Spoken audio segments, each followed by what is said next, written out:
En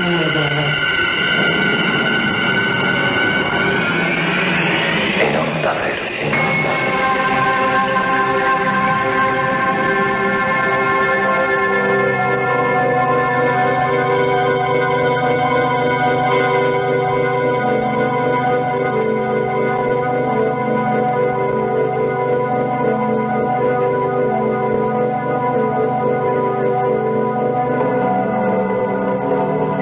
El próximo mes de agosto, una universidad británica mostrará la filmación presuntamente realizada por técnicos de la USAF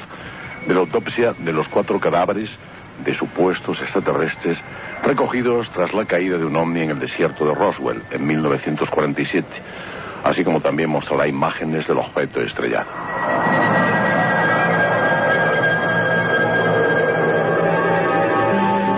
José Guijarro ha realizado un minucioso trabajo rememorando el ovni de Roswell y que se ha publicado en la revista Más Allá. José, buenas noches. Hola, muy buenas noches. ¿Cómo estás? Pues la verdad es que todavía no he nadado ante la cantidad de noticias que están llegando acerca de esta noticia a la que aludías en la presentación de esa película que recientemente, ha saltado a la luz pública después de casi 50 años del inicio de la era contemporánea de los platillos volantes. Pero hagamos un poco de historia, mínimamente, para comprender el fenómeno.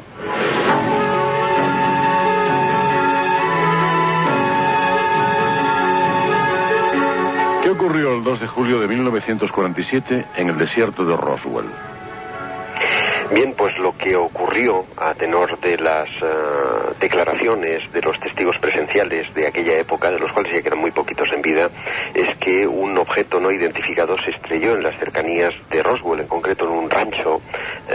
propiedad de los Brazel, quienes a pocas horas después tuvieron la oportunidad de ver diseminados en un amplio radio los restos de lo que parecía ser un objeto volante no identificado, un platillo volante, para ser más exactos. La noticia pronto se extendió y un escuadrón del 509 Grupo de Bombarderos, que se encuentra muy cercano al pueblo de Corona, se acercaron hasta ese lugar del desierto de Nuevo México con el fin de recoger los restos, acordonar la zona y tratar de identificarlos. De ese modo llegamos al día 8 de ese mismo mes de julio, cuando el subteniente Walter Haut publica en el Daily Roswell Record, un periódico local. Casi todos los pueblos de por allá tienen sus diarios locales, una pequeña nota de prensa en la que, en un tono victorioso, pues anuncia la adquisición o la recuperación de unos restos procedentes de un platillo volante por parte de la Fuerza Aérea Norteamericana. Sin embargo, esa noticia, en lugar de llenar de júbilo a sus superiores, los consternó y rápidamente se publicó un desmentido diciendo que aquellos restos no eran sino los restos de un globo sonda. Un globo sonda que muchos años después, en concreto en julio del año pasado, se lograba saber la versión oficial, después de muchos y muchos años de silencio, que pertenecía probablemente a los restos de un globo espía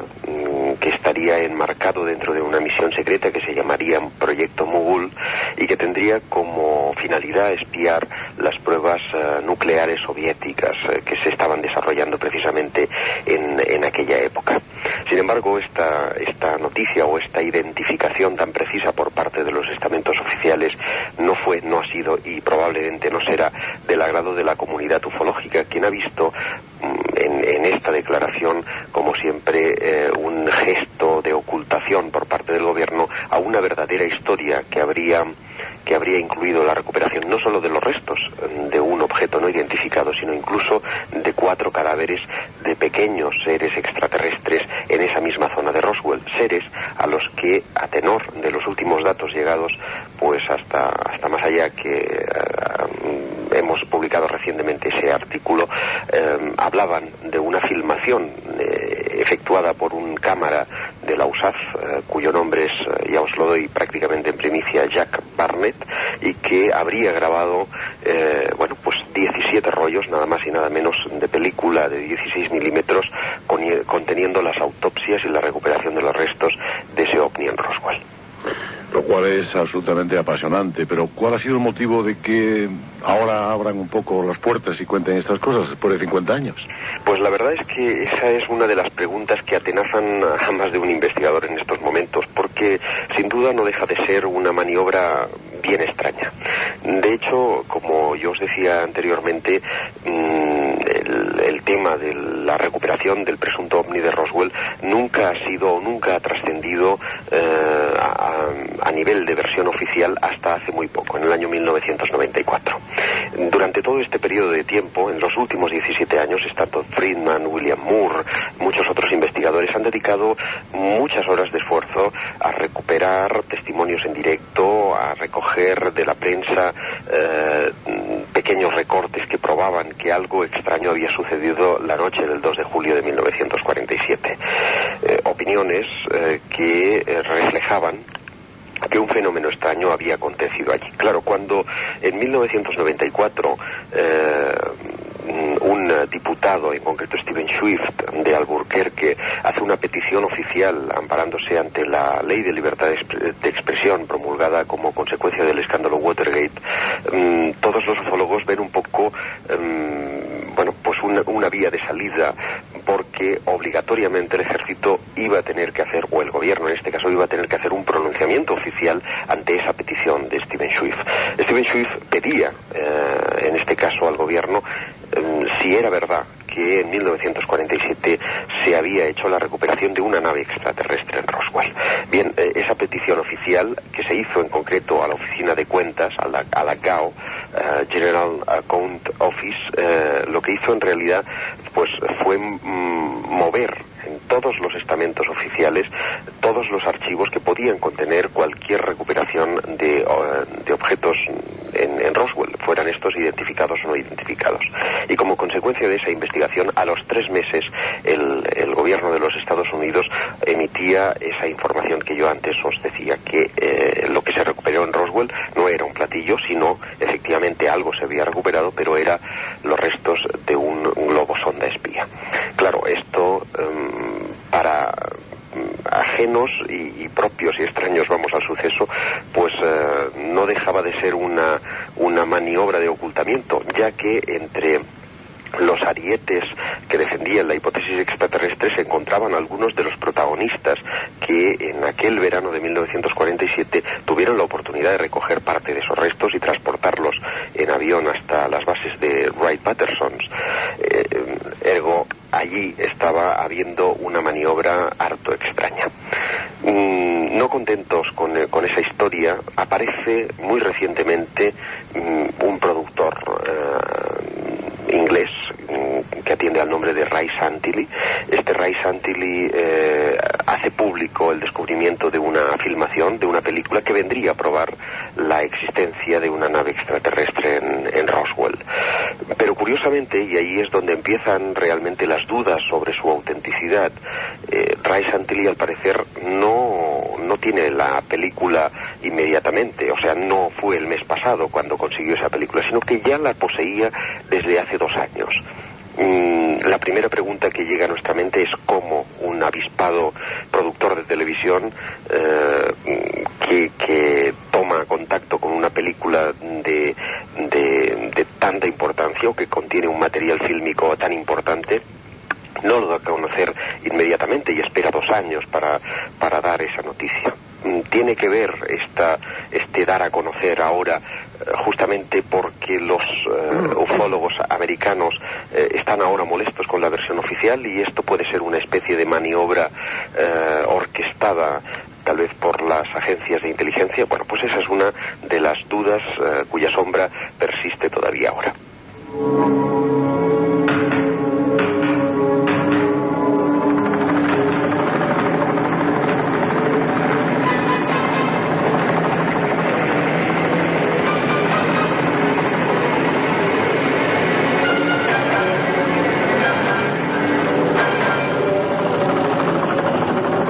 Con Josep Guijarro, periodista e investigador, y estamos haciéndolo respecto al ovni de Roswell, uno de los temas clásicos de la ufología internacional.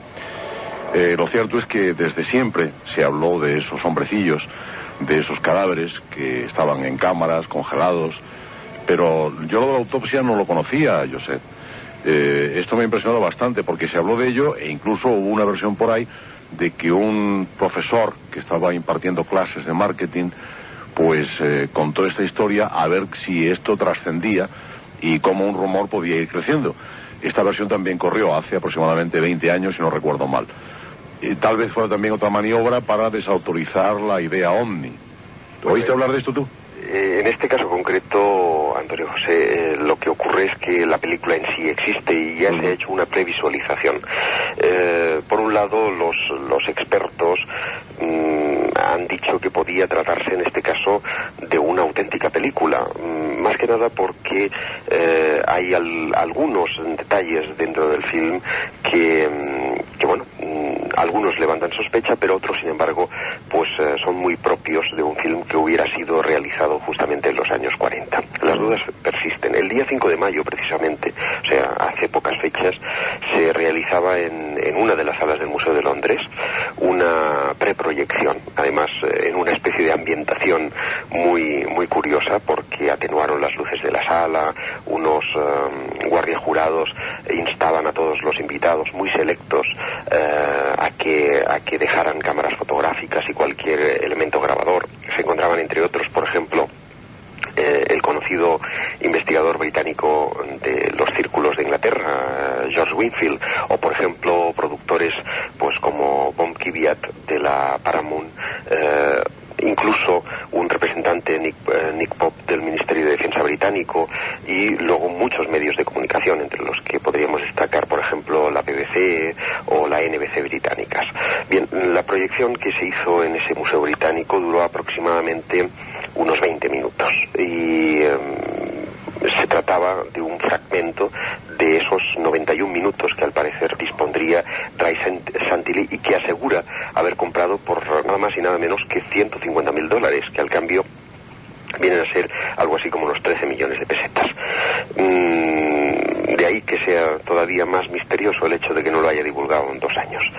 El caso es que en esa filmación se puede ver a dos seres humanos ataviados con uniformes y batas blancas, con máscaras y guantes, en este caso, que están diseccionando en una mesa de operaciones colocada en el centro de una especie de habitación que viene a ser algo así como una tienda enorme de campaña con una ventana al fondo, de la que cuelga o pende una especie de lámpara de petróleo, y ellos están diseccionando este ser que tiene una especie de herida profunda en la pierna izquierda, un ser que atiende curiosamente a las descripciones tan conocidas en el ambiente ufológico, es decir, un ser de pequeña estatura, relatan los expertos entre 4 y 4 pies y medio, es decir, aproximadamente unos 120 centímetros, con su cabeza muy voluminosa, sus ojos negros y oscuros, no se le distinguen en este caso, ya lo diré, órganos sexuales, reproductores, y otro elemento bien curioso es que en sus pies tiene 6 dedos y en las manos tiene 5 y un sexto apéndice que no podría ser calificado como dedos, sino más bien algo parecido a una especie de garra, según se deduce de las descripciones de estas personas que pudieron verlo. La película es en blanco y negro, tiene muy mala calidad, al parecer está en constante movimiento, hay desfoques, cosa que también ha sorprendido, porque si el ejército encarga, en este caso a un cámara profesional, que guarde un testimonio de una autopsia tan importante para la humanidad como sería el contacto por primera vez con una civilización extraterrestre, yo creo que se tendrían que asegurar de alguna manera el tanto y de alguna manera pues colocar la cámara sobre un trípode, buscar los ángulos mejores. Esto no es así, todo lo contrario. La película viene a ser muy confusa, viene a ser realmente urdida, con el propósito de curiosear, pero de no dejar ver del todo. Sin embargo, hay detalles bien curiosos, como un teléfono que se ve en las imágenes o un reloj que parecen pertenecer a los años 40. La propia Kodak, a nivel oficioso, que no oficial, certificaba la antigüedad del film. habrían otros elementos como los uniformes empleados por los militares, que vendrían a ser también de los años, en este caso de los años 60, es decir, sería un anacronismo el que estuvieran utilizados. Y hay un detalle muy importante apuntado por un miembro de la FOSI, la Oficina de Inteligencia de las Fuerzas Aéreas, Richard Doty, también conocido por el asunto del Majestic 12, que constata como en los años 80 esta oficina de inteligencia de la Fuerza Aérea había dado con un caballero que al parecer también decía tener una película de ese incidente, que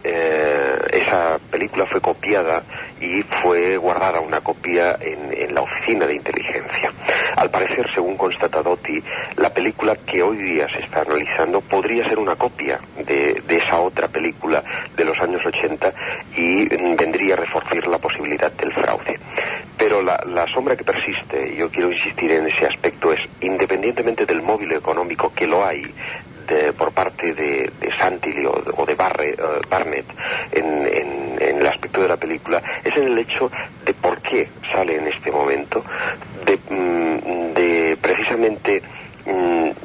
la forma en la que ha sido planteada, es decir, en lugar de dirigirse a la prensa directamente o a los estamentos oficiales, da a conocerse la existencia de esta película en pequeños círculos ufológicos sin ningún poder adquisitivo y tampoco poder en el estamento oficial, y como si se intentara crear una especie de corriente de opinión favorable a la película para posteriormente poder desacreditar el testimonio de los ufólogos que defienden la existencia de un auténtico y genuino estrellamiento ovni en la zona de Roswell.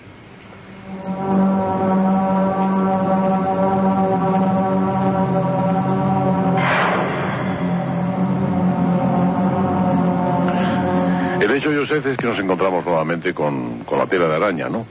Con la confusión nuevamente. Sí, esa dicotomía de si será verdad o si será mentira. Pero claro, imagínate, yo es que desde el principio, cuando se empezó a hablar de este tema, pues la verdad es que me impresionó bastante, porque si ciertamente, imaginemos ahora, si te parece, Joseph, si tuvieran 4 cadáveres de extraterrestres,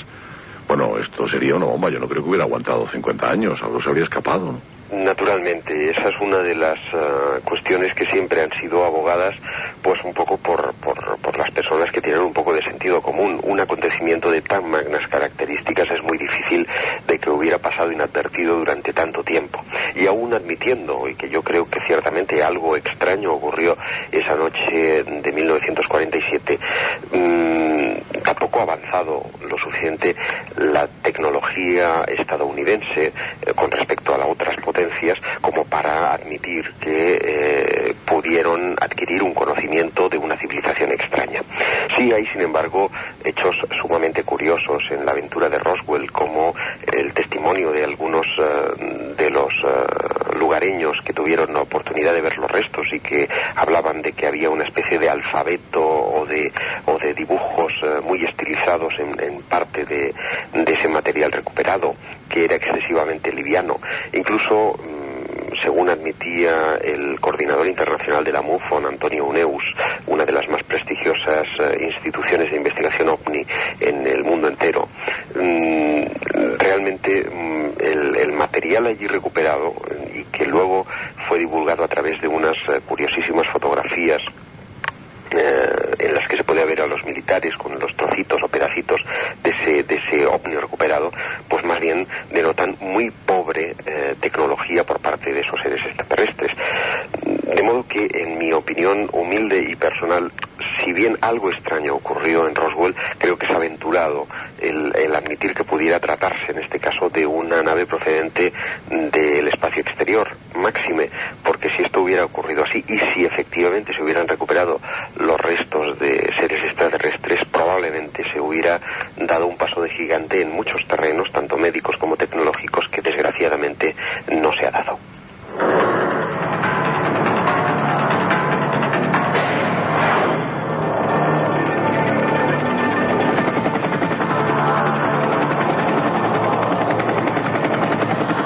Joseph, yo lo que he pensado siempre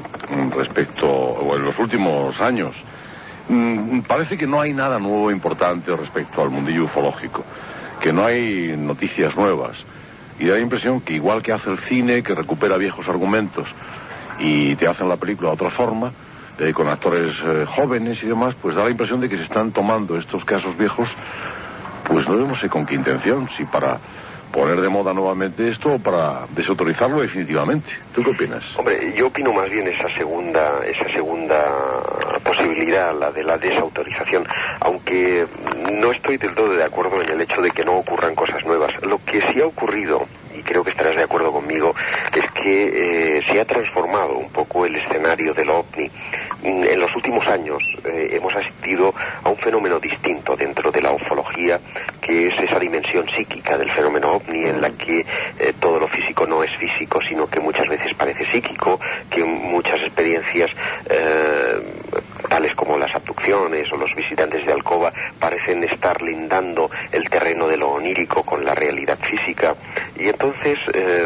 el regreso a estos temas como el ovni estrellado de Roswell o otros incidentes parecidos no hacen sino el retomar esa vieja academia ufológica del platillo de tornillos o el platillo físico y mondante al que hemos estado durante años acostumbrados. Lo que ocurre es que en este caso la maniobra no viene de manos de los ufólogos, sino que viene en cierta medida impuesta por el propio gobierno o por los propios militares, quienes en este caso concreto del incidente Roswell ven de alguna manera ampliado su experimento sociológico, porque tal como admitía el teniente coronel Weaver, autor precisamente del informe publicado en julio del 94, como os decía antes, donde se daba la explicación oficial al incidente Roswell, admitía en esas mismas líneas que durante años la tapadera del OVNI le sirvió para camuflar determinados experimentos militares, y que esa maniobra del OVNI podría en cierta medida ser utilizada como experimento sociológico. Yo me pregunto hasta qué punto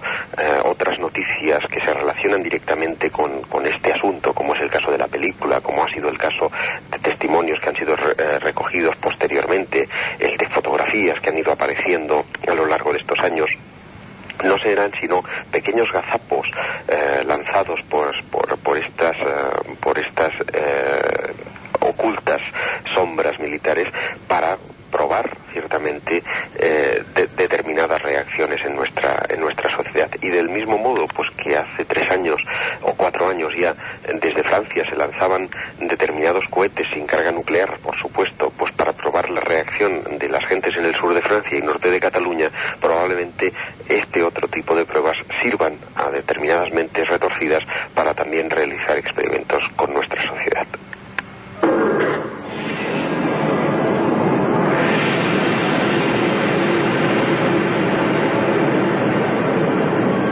Josep, no sé, supongo que sí, que has tocado el tema humo, pero ¿cuál es tu opinión? ¿Crees que ciertamente, aunque no tenga nada que ver con el tema Roswell, pero me lo has recordado al hablar de experimento sociológico y demás, que el tema humo lo ha inventado ciertamente Jordán Peña? Bueno, me pones en un aprieto porque ciertamente no es uno de los temas que más haya investigado, pero que naturalmente conozco tanto por parte propia como por lecturas que he podido tener. Hombre, me parece mucho humo para una sola persona, ¿no? Pero como decía yo hace pocas fechas al propio Antonio Rivera, que mucho tiene que decir en este asunto, yo creo que si bien el fenómeno humo es absolutamente fraudulento, el solo hecho de hablar de él, de haberlo generado,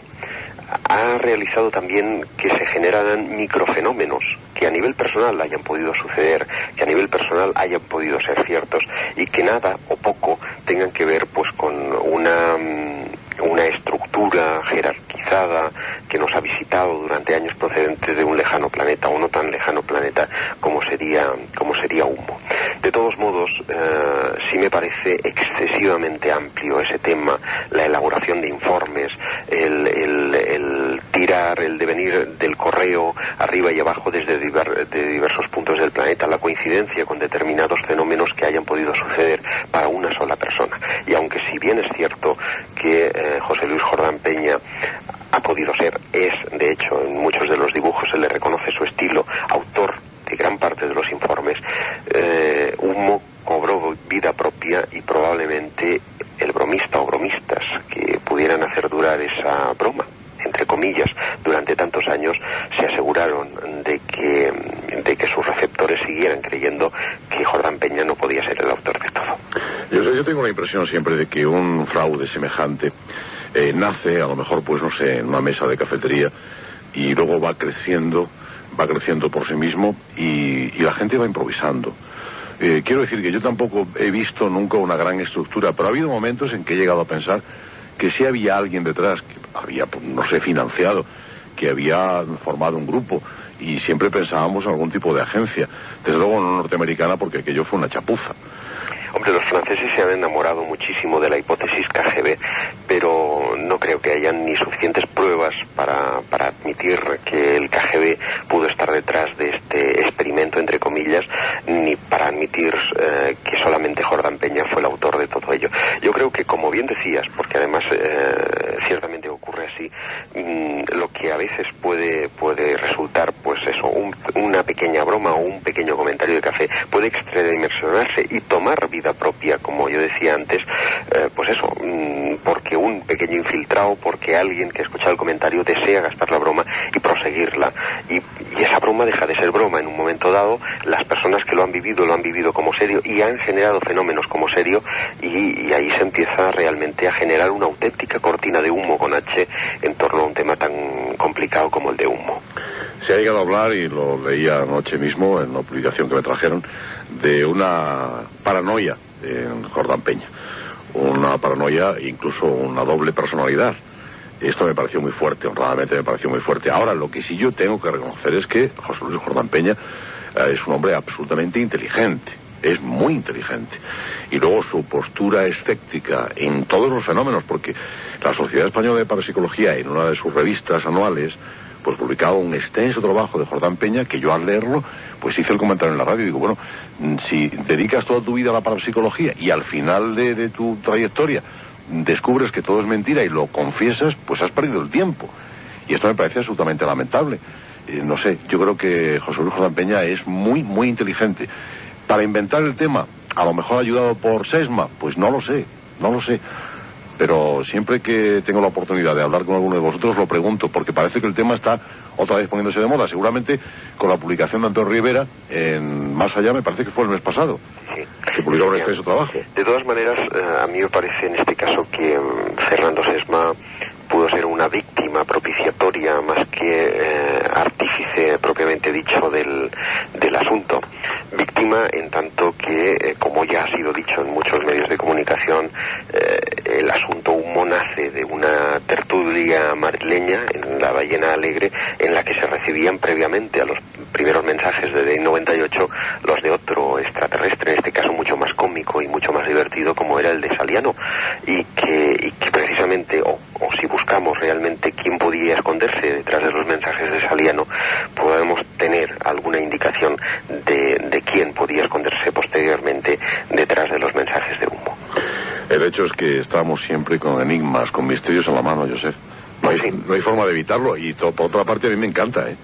Hombre, naturalmente es lo que de algún modo pues nos ayuda a tener o a mejorar de alguna manera nuestra existencia, porque ¿qué haríamos sin curiosidad y qué haríamos sin misterios? ¿Qué temas estás preparando, Josep? Pues ahora estoy activamente dedicado al tema este de la película de Roswell, pero estoy trabajando en otro asunto también muy divertido, en el que probablemente dentro de muy poco tengáis noticias. Este próximo día 15 de junio aparece en el mercado una nueva publicación que lleva por título Nueva Dimensión, y en el que sacamos un reportaje, o en el que saco un reportaje, digo divertido, porque a mí me lo parece muchísimo, de personas quienes después de haber vivido una experiencia ovni se han encontrado con un doble de sí mismos. Y bueno, ahí surgen un montón de preguntas relacionadas con quién son esos dobles, si son genéticamente, si son pruebas genéticas de una civilización extraterrestre, o realmente se trata ahí de otra explicación bien curiosa, de la cual os dejo todavía el interrogante para que todo el mundo pueda disfrutar este reportaje de investigación. Ya nos has dejado inquietos, ya estamos deseando leerlo. José, muchas gracias. Gracias a vosotros. Te dejamos descansar. Muchas gracias, buenas noches. El ovni de Roswell, un gran enigma. Ya veremos qué pasa con la película. Será en el mes de agosto. Pues si hay ocasión ya lo contaremos.